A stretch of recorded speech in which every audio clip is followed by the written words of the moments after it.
Hey guys, today I'm going to be sharing with you my favorite book couples from 2017.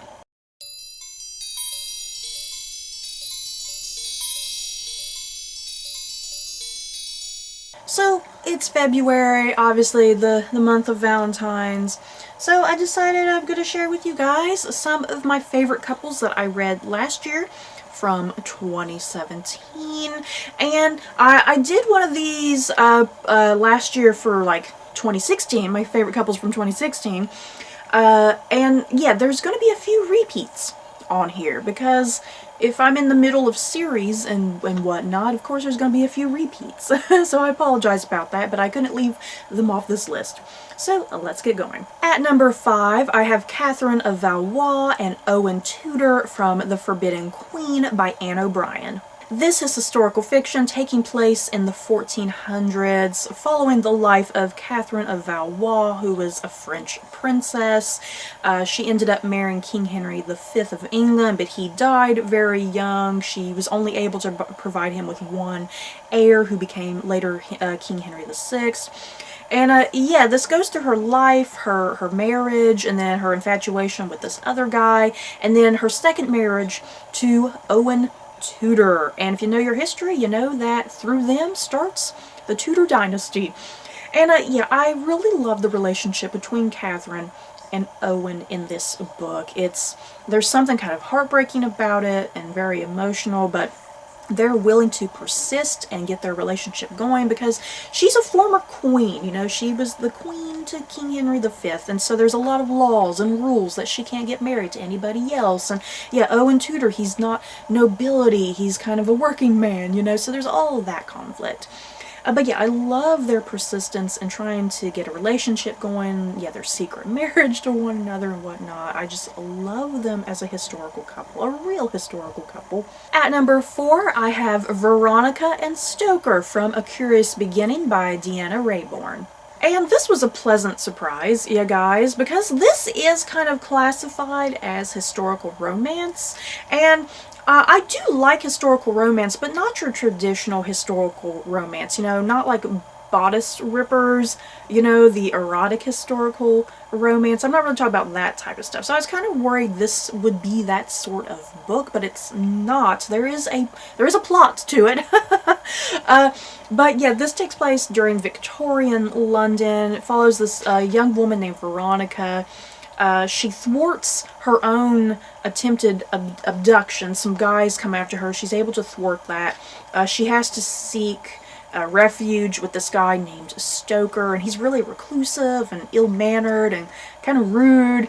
So they're complete opposites, but of course, a little bit of attraction there brewing between the two.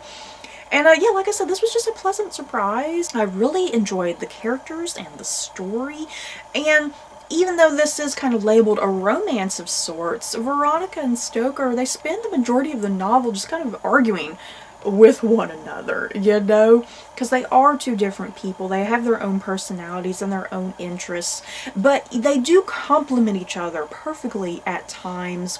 When they do something together, you know, they're really proud of what they do together, the things that they're able to accomplish together once they put their minds together. And yeah, it's just really good. There's so much I kind of want to go into, but I can't because of spoilers. But yeah, definitely very, very good. A very interesting relationship that I enjoyed from last year. Number 3, Mark Antony and Cleopatra from Memoirs of Cleopatra by Margaret George. Ooh, I love this. You guys, this was definitely a highlight for me last year. A gigantic book, and this book, like the title suggests, it's the Memoirs of Cleopatra. It's about Cleopatra's life in Egypt from start to finish, if you will. And yeah, her relationships with both Julius Caesar and Mark Antony. But yeah, my favorite pairing from this was definitely her relationship with Mark Antony. And of course, I mean, her being the Queen of Egypt, him being a Roman soldier, so much conflict and turmoil there, people who do not appreciate the relationship. I mean, plus add on top of that her former relationship with Julius Caesar, which was already causing a lot of problems with the people in Rome. So here she is with another Roman soldier, and yeah, just the drama and the angst building up between these two, and yeah, how it all ultimately ends, if you know the ending of Mark Antony and Cleopatra. It's all very traumatic and traumatizing, but something kind of poetically beautiful at the same time, weirdly enough. At number 2, Rhys and Farah from A Court of Wings and Ruin by Sarah J. Maas. And yeah, this is definitely a repeat from last year, because last year I had these two on my list from the second book. But this is the third and final book in this series. Probably the last time going to read about Farah and Rhys, because I have a feeling Sarah J. Maas, even though she's continuing with this series, I think she's going to be focusing on some other characters, perhaps. I don't know. I could be horribly mistaken about that. But yeah, Farah and Rhys, yeah, guys.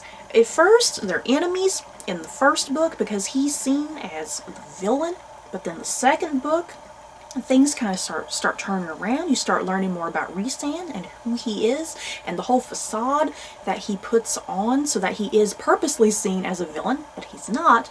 And then yeah, this third book, he's essentially, you know, him and Farah, they are heroes together. They are trying to stop this looming war and the destruction of the fairy realm and the destruction of the human realm. And yeah, it's all crazy and wild and very sexy and erotic. I love it. I love these two.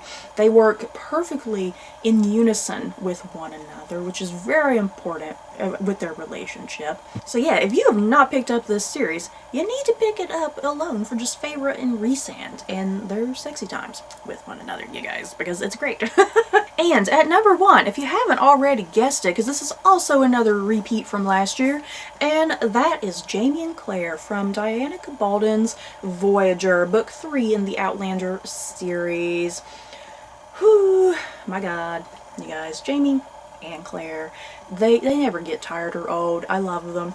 And the thing about this third book in the series, they have been separated from one another for 20 years, you guys, 20 freaking years. So that really heightens the sexiness once they are reunited in this book. So, oh my god, this third book, you guys. The second book ends, the two of them, they have to rip themselves apart from each other for certain plot reasons that happen. Claire has to go back through the Standing Stones, which is very dramatic.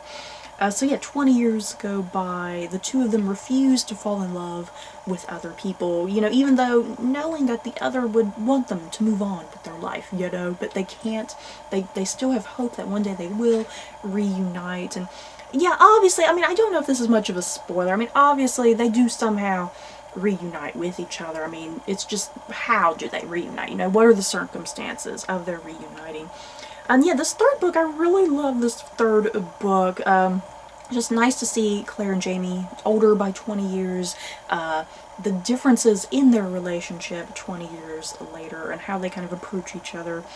And yeah, we go back to Scotland for a little bit, and yeah, the majority of this book takes place at either on the sea or somewhere in the Caribbean, and I love the location change. And yeah, the drama, you guys, the drama with their relationship, the places that their relationship goes to, and the struggles and all the tests against their relationship. I love it. So that's it for this video, you guys. I'm not sure how coherent I was. I think I just kept saying, oh, I love these people, I love them, oh. I feel like that's all I kept doing. But I do. I really genuinely love all of these couples. So you guys, in the comments below, what were some of your favorite couples from your reading of last year? And do you like any on my list? Maybe you don't. That's okay. But yeah, just share with me some of your favorite book couples in the comments below. So that's it for this video. Don't forget to like, comment, and subscribe. And if you like this video, you may like these other videos. Bye, guys.